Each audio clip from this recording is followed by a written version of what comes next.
Hi, this time I wanted to talk about haunted houses in tabletop role-playing games.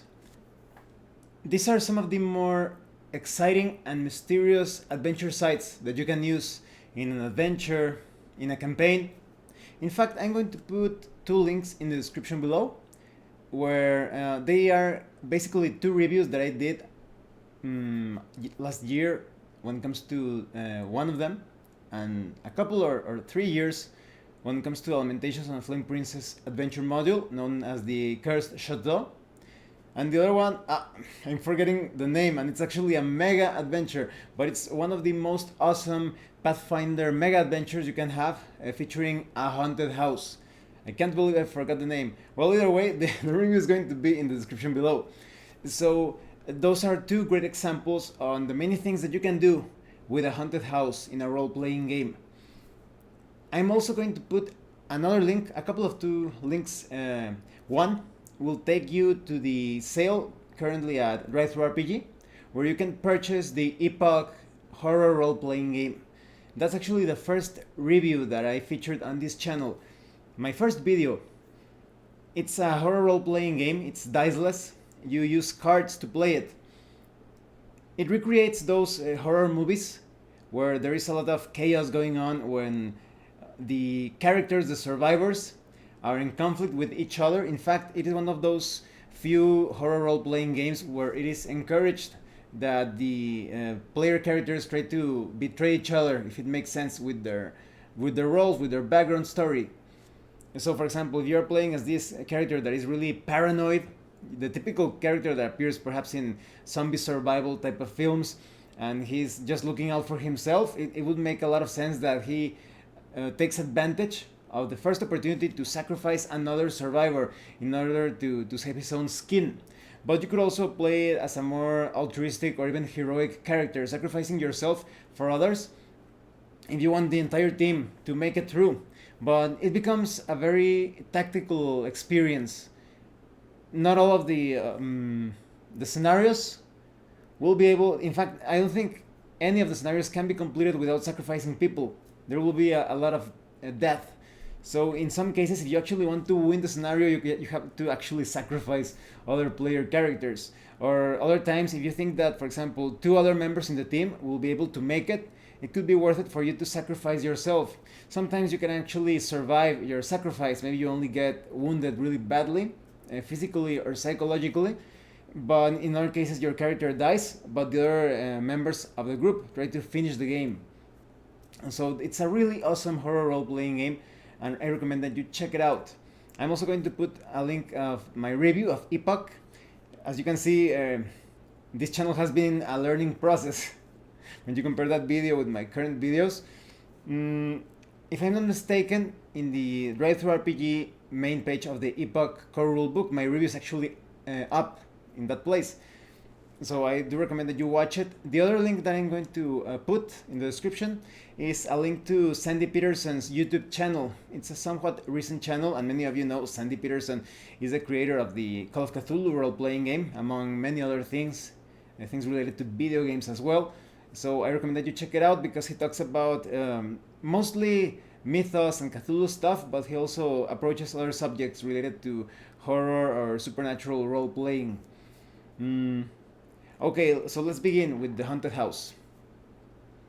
Haunted houses, when it comes to role-playing games, they are handled as a sort of anything goes type of site. Because there are so many things that could be haunting that structure, you can introduce all sorts of things, all sorts of mysteries, all sorts of hazards, enemies. Now, I'm going to talk specifically about haunted houses. That is a structure that can be inhabited. I'm not going to talk about haunted churches or haunted hotels, haunted castles. I think each of those sites would deserve a video. They are quite interesting in their own way. But here I'm going to focus specifically on houses. And I think that the things that I will talk about in this video could be used in many different settings and even different periods. So if you were playing a fantasy role-playing game, a medieval fantasy, it could be useful in that game.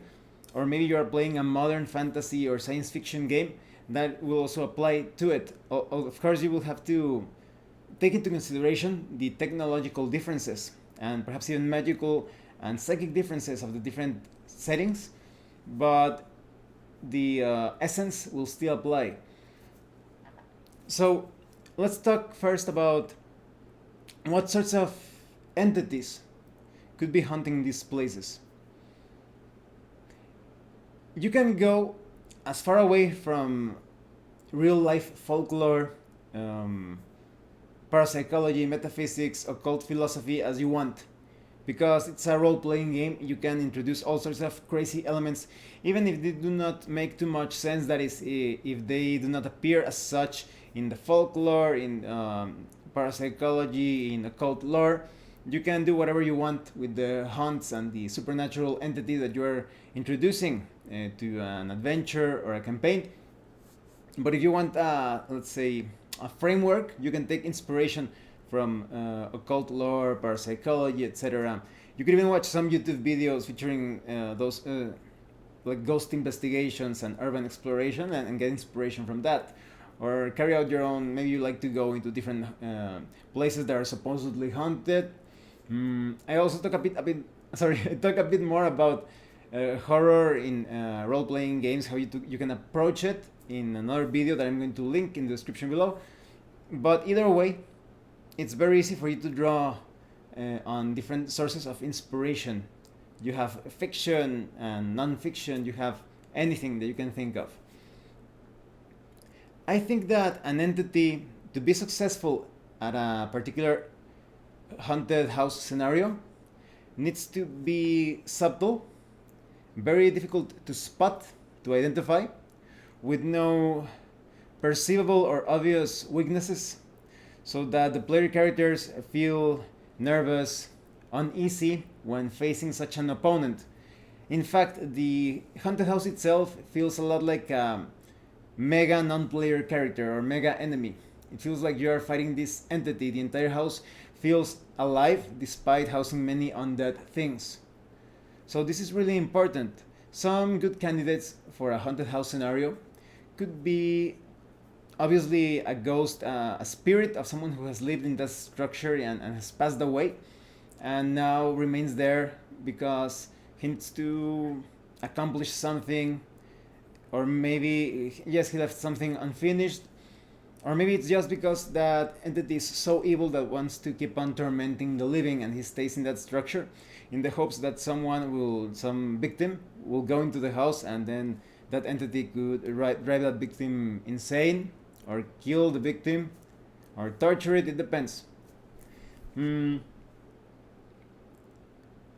I think you can introduce many difficult to solve puzzles and cryptic investigations when it comes to using someone who was alive and now remains as a sort of ghost in the house, because maybe they have a great degree of intelligence. Some of the best haunted house stories in fiction have this very intelligent villain that basically set things up so that when he dies or she dies, it depends, the hunting continues, and it's very difficult to spot this threat, this heart of the hunting, so to speak.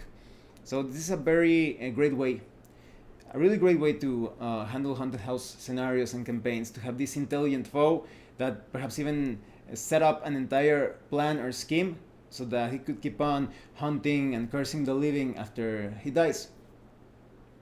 Another good entity to use in haunted house scenarios is demons and devils, because they are also very difficult to spot. It depends on the type of setting, of course. In fantasy games, it's quite usual or common to fight demons and devils physically, but if you want to handle things more along the lines of parapsychology or occult lore, they could also be these invisible or very difficult to perceive entities. And demons usually feel like they contaminate the entire house. They make it toxic in a way. All sorts of tragedies and diseases can occur to anyone who stays even one night at that house. It also creates a lot of confusion because, for example, maybe you're running a scenario that is more on the lines of paranormal investigations or a Call of Cthulhu type of gameplay.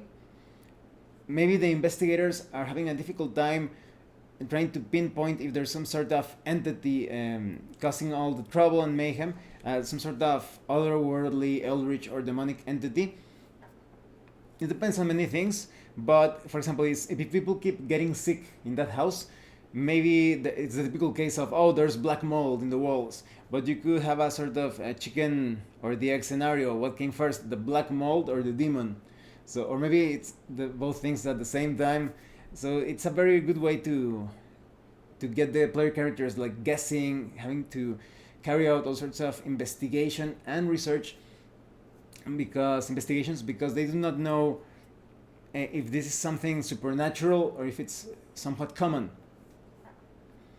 Another entity that can be used in huntings could be some sort of goblin or fairy. And remember, we are talking about role-playing games in a general sense, because I'm not talking about the typical Dungeons and Dragons Pathfinder type of goblin. This could be some sort of, again, difficult to identify entity that is causing all sorts of mischief and mayhem and trouble. I think they overlap a bit with poltergeist activity. If you have beings from the fairy realms, so to speak, causing all that supernatural trouble in a house, it usually manifests in the way of moving objects, perhaps some cups or even knives thrown randomly or at people. They could also be sounds of laughter.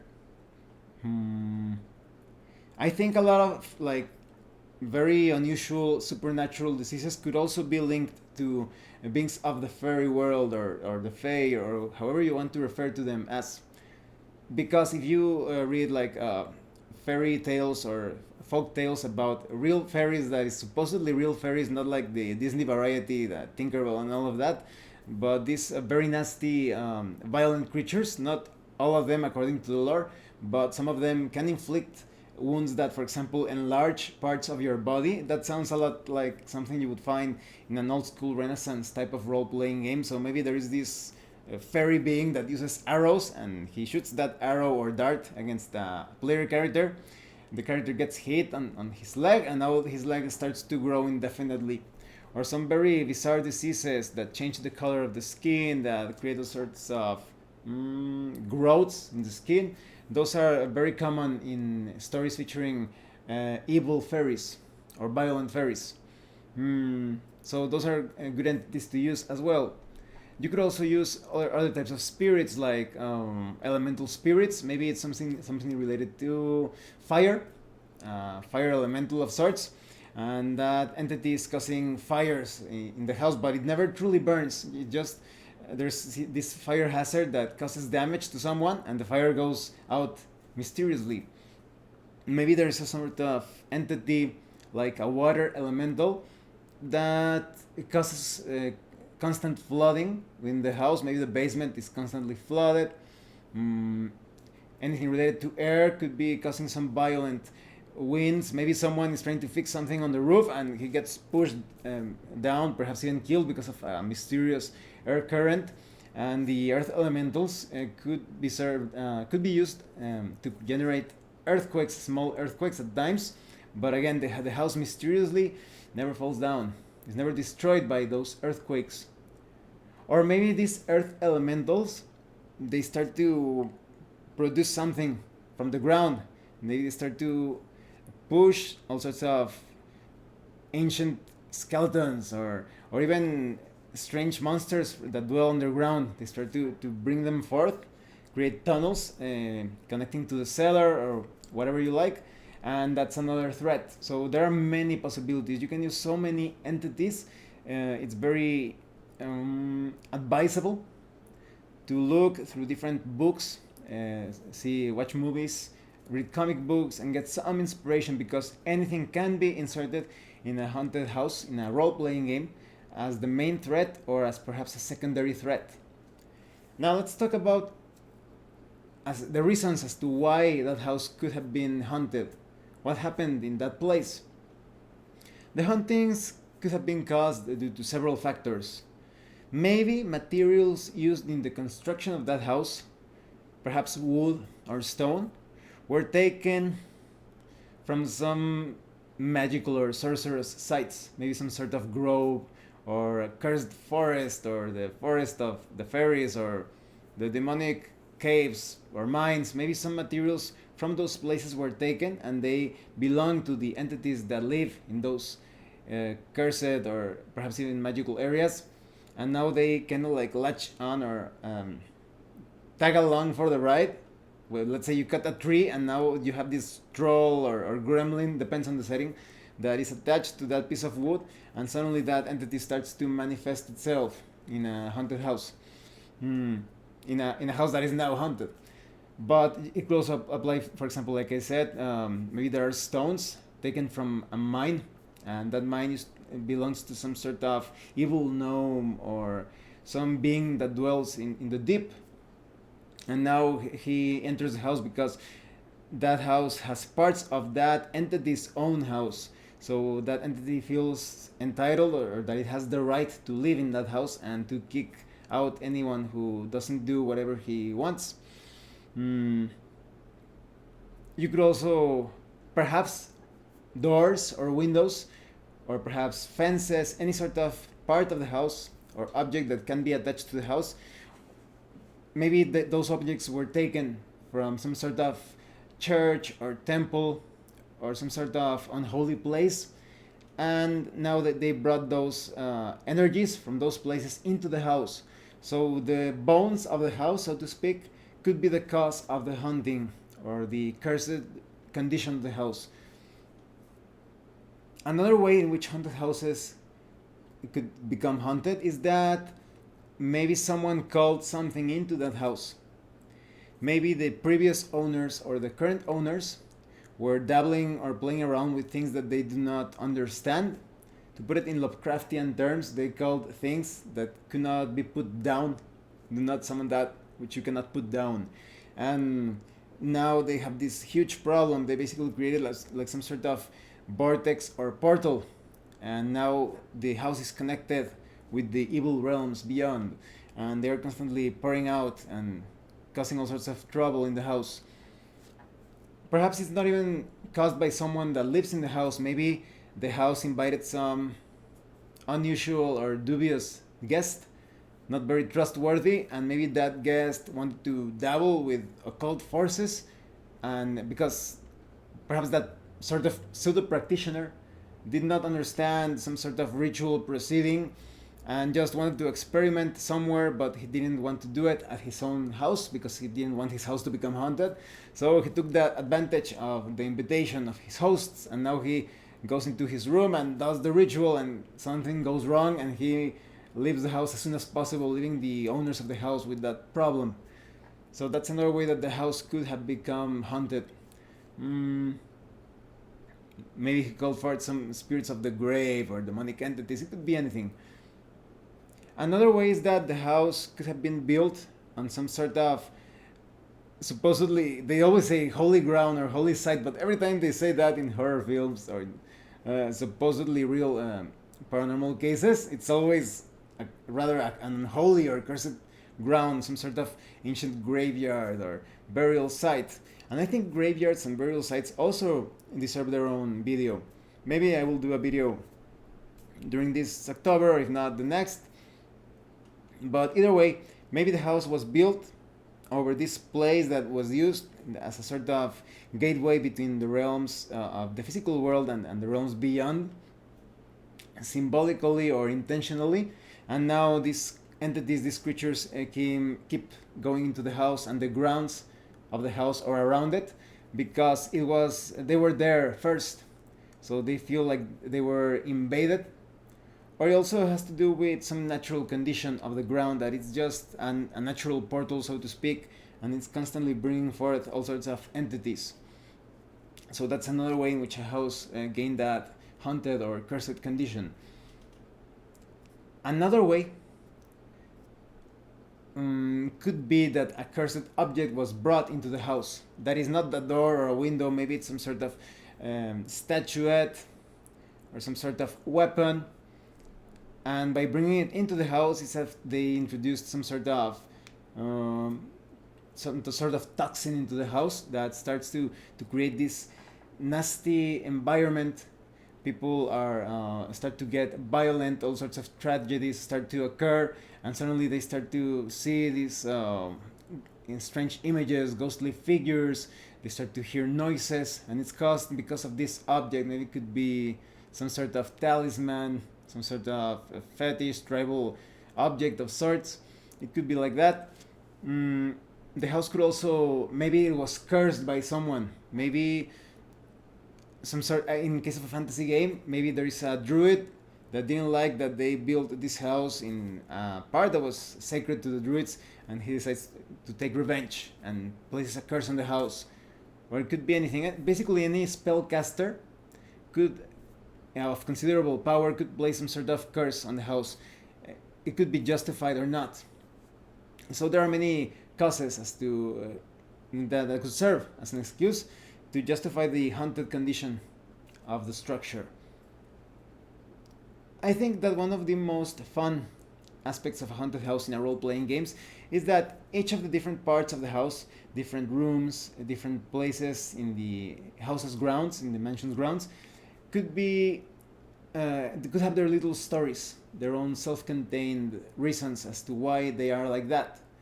Because there are some things that are quite popular to be used in movies and video games, like for example, typical hedge maze, different ponds and lakes, stables, these sort of like yards or patios. It depends.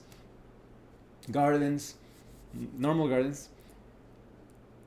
For example, maybe you have a lake that is maybe it's the lake of the house or it's near the house, and you could create this story that there are spirits of the drowned living in that lake. Maybe someone actually started to sacrificing people to the lake in some sort of nefarious ritual, and now there are many corpses. Maybe he tied weights to living people and he basically drowned them, and this let's say evil sorcerer or whatever, and now all of those corpses rest at the bottom of the lake.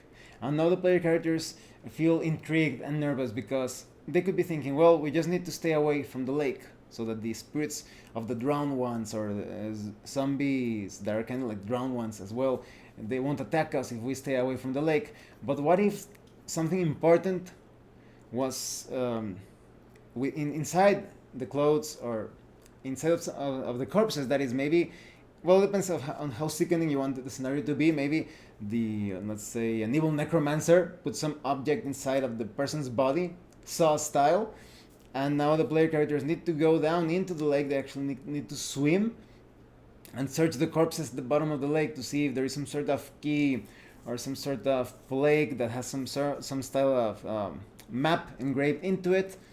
So this is a very tense situation. Nobody will want to go down there into the lake to search amidst the corpses, because maybe they suddenly become alive, or rather undead, and start to attack, even try to drown the player characters. So there are many ways you can go about this. You could also surprise the player characters. Maybe they go down into the lake and they notice that there are no corpses at the bottom, and they could be thinking, oh, it was a myth, we got tricked, there are no corpses here. But maybe they were buried in the lake's ground, underneath the lake ground, and now they suddenly spring forth from the earth, and they start to try to pull the player characters to drown them. So there are many creepy ways to handle this situation. Each room of the house could be given a sort of short story related to a tragedy. Maybe it's one of those hauntings or cursed conditions or cursed effects that start to cause all sorts of diseases and suicides amongst different members of a family that live in that house. So maybe you have the room where that some person hanged himself, or maybe you have this other room where this character, she cut her wrists or something and she died there. So each room could house a haunting of sorts, some sort of undead enemy or hazard. It's also important to note that some ghosts or spirits could actually be negotiated with or talked to. Maybe not all of them are bad, so they could be the non-player characters that serve as a sort of information within the scenario. The information givers. They start to reveal things that happened within the house. Or maybe they are actually not good, but they are at odds or in conflict with other entities in the house, and maybe the player characters can find some way to get them to fight each other in a subtle way. So there are many ways in which you can handle these different spirits and entities, even demons that maybe do not get along with other demonic presences in the house or other spirits. There's a lot of opportunity for good role play and character development as they interact with these different entities. Now, how could you solve this sort of haunted house problem? That is, how are the adventurers or the investigators going to take on this haunted house and try to defeat it? In many cases, there are many stories in which they simply cannot. The house is too much. It depends on the level of preparation and power of the characters involved, but it's not unusual for the house to win. But if you want to sort of have a happy ending, or a somewhat happy ending, the characters will need to investigate as much as possible when it comes to the background of the house to try to figure out what is causing the haunting and destroy that cause, or take it away from the house, or neutralize it in some way. Because, like I said, maybe there is an object that is causing the haunting. They need to figure out that that particular object or tool or weapon has been unleashing things inside of the house. They need to either destroy it or take it outside of the house and bury it or neutralize it somehow. Maybe they actually need to take apart pieces of the house, doors and windows that belong to some sort of church that was also haunted. Maybe that's causing the hauntings in the house. They need to remove those windows, those doors. In a high fantasy game, maybe those windows and doors could actually lead you to another dimension if you enter them or go through them at a certain hour. Maybe they also need to do something about the cursed ground upon which the house has been built. It all depends on the system and the type of game. In high fantasy games, maybe they will actually need to perform some sort of ceremony or ritual to manifest the cause of the haunting, some sort of demon or group of ghosts or devils or elemental spirits or beings of the Fae, so the characters can fight with them. They can finally destroy them or at least banish them. In other games along the lines of Call of Cthulhu, this could be a bit more difficult and more subtle. They will have to do some sort of ceremony and pronounce the right formulae while trying to withstand many attacks. Not only attacks directed to their bodies but to their minds. They need to be careful not to become insane. They'll have to prepare quite well. So research is going to be key when trying to defeat the haunted house or cleanse it. Because remember, the house feels a lot like an entity by itself, perhaps even a composite entity if it is, if there are many entities within it, like many demons and devils and ghosts and spirits. And it's not going to be easy to find out all of the story or the history behind the house, especially if you find a way to separate the house from the rest of the campaign setting. Maybe once you enter the house, it becomes another dimension entirely. There is some sort of effect like the mists of Ravenloft that keep you from escaping from the house or the grounds around it. Or maybe it's something that is apparently natural but has some supernatural elements to it. Like, for example, maybe this house is surrounded partially by a lot of seawater, or it's close to the sea. And at certain times, the tides go up, and now the characters cannot escape from that sort of island that has been formed. They need to use a boat or swim, but maybe there are monsters that devour those that cross the waters. Or maybe there are spirits that try to pull you down with them if you're using your boat. Or maybe you can just warn the player characters as they're trying to move their small boat across this water. Suddenly the boat starts to rock, and you tell them as a game master, no, these spirits are tearing the boat apart, they will soon drag you down with them, and they need to go back, row back into the house, and they cannot leave. So in that case, any sort of investigation or research that could potentially give you clues as to how to solve the mystery of the haunted house will have to be carried out on site. They will have to look through different libraries and journals that they find within the house. They may actually have to communicate with different entities within the house, trying to figure out what's going on. Maybe they will need to investigate some areas around the house. Maybe the truth lies there. Maybe there were some things abandoned around the forest that is near the house, or maybe there's a small graveyard, or maybe there's something hidden in the fountain of the house. So I think one of the most fun and tense aspects at the same time of the haunted house scenario is that you have all of these places that you need to thoroughly investigate or check out.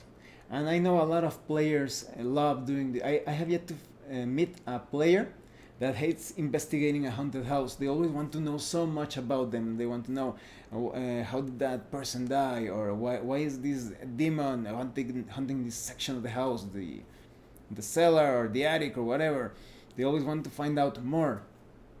So it's very exciting. Now, so there are many ways in which the player characters can take on the house and can try to defeat it. It's usually tied to whatever caused the haunting in the first place. Like I mentioned, if it's an object, you need to destroy it or take it away from the house. If it's some sort of portal open through ritual, it is by ritual again that you must close it. If the house has been built upon some sort of unholy ground, that's going to be quite difficult. They will have to perhaps combine rituals with some sort of object that needs to be taken out of the house, or even being brought sorry, maybe they actually need to bring the object into the house.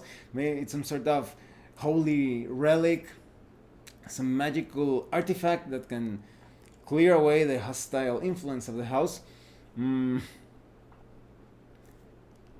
Yes, there are just so many ways in which you can try to defeat the house. It all depends on your brain power and how you make sense of the history of the house, of what has been going on, of the events. Now, how could you get the player characters to go into this house in the first place? There are many hooks. It depends on the motivations of the group. If you have a group of scoundrels, let's say a typical Lamentations of the Flame Princess type of adventuring group, usually the promise of riches and gold is enough to bring them into the house. They're always looking to fill their pockets, so maybe there is a rumor that this house contains some sort of treasure or riches or even valuable furniture. They will want to go into the house and start taking things, but they could end up killed because of their greed. And in this type of expedition, it is not necessary for the player characters to defeat the haunted house. Only if something becomes attached to them, they will have to take further action. But in most cases, they are just going into the house and getting out alive, with taking as much as they can with them.